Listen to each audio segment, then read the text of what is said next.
Masakit ba ang inyong mga binti? Laging namamaga ang mga paa at napakaraming mga varicose veins ang makikita. Hello, what's up? Your best here. Isa ka rin ba sa mahigit sa 20% ng mga nakatatanda o ng individual na namomroblema dahil sa discomfort at minsan ay kirot na dulot ng varicose veins? Kung gayon, ang videong ito ay para sa inyo dahil pag-uusapan natin ang isang napaka-epektibong solusyon o remedy upang hindi man lubusang mawala ay mabawasan at maibsan ang stress at discomfort mong nararamdaman dulot ng mga varicose veins. Subalit bago yan, kung bago ka pa lamang dito sa ating channel ay huwag mong kalimutan na pindutin ang subscribe button at ang notification bell at mag-follow na rin sa ating Facebook page upang lagi kang updated sa aking mga bagong uploads. Ano nga ba ang varicose veins? Ang varicose veins ay namumuo kapag ang mga maliliit na valves sa ating mga ugat ay nangihina na. Nagbabara dito ang mga dugo at nagsasalasala at kalaunan ay namamaga. At ito rin ay umaangat at nagiging visible sa ating mga balat. Kadalasan itong kulay dark blue o kaya naman ay purple, masakit at mabigat sa pakiramdam. At ang pinakamatindi ay kitang-kita nga ito sa ating mga binti at visible sa ating mga balat.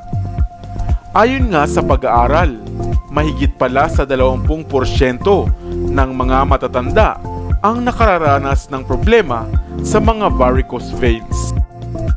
Maraming dahilan kung bakit tayo nagkakaroon ng mga namamagang ugat o varicose veins.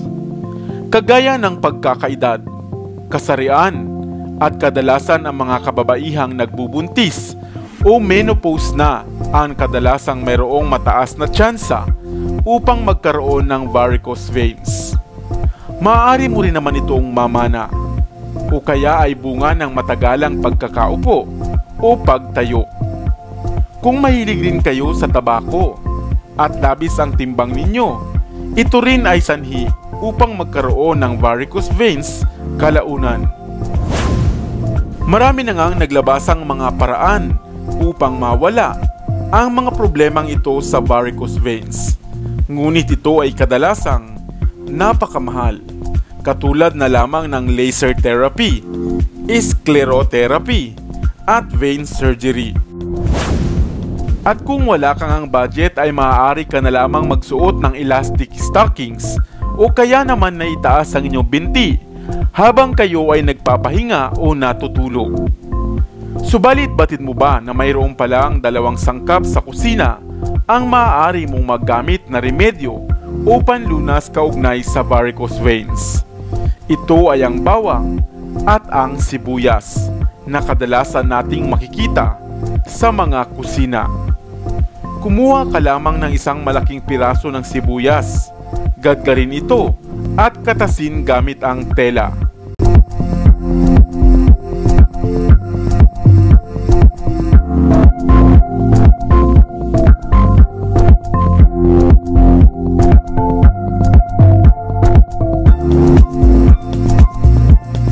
Kumuha ka rin ng 5 gloves o butil ng bawang, gadgarin din ito at saka katasin. Pagsamahin ang katas ng bawang at sibuyas at saka lagyan ng 1 kutsarang pulot o honey. Mag-init ng 3 kutsara ng butter at saka ito ihalo sa inyong mixture. Kung malamig na nga ay haplas ito sa inyong binti o sa bahagi ng inyong katawan na may varicose veins. Balutin ng cling film at maligamgam na tela. Hayaan ng 3 oras at saka banlawan ng maligamgam na tubig at tiyak na mawawala o mababawasan na ang sakit at bilang ng inyong mga varicose veins. Ikaw, marami ka rin bang mga visible na mga varicose veins sa binti? Bakit hindi mo ito subukan? Sana ay may bago kang natutunan sa videong ito. Iwan ka naman ng comment sa comment section sa ibaba. I-like at i-share mo na rin para naman sa kaalaman ng iba.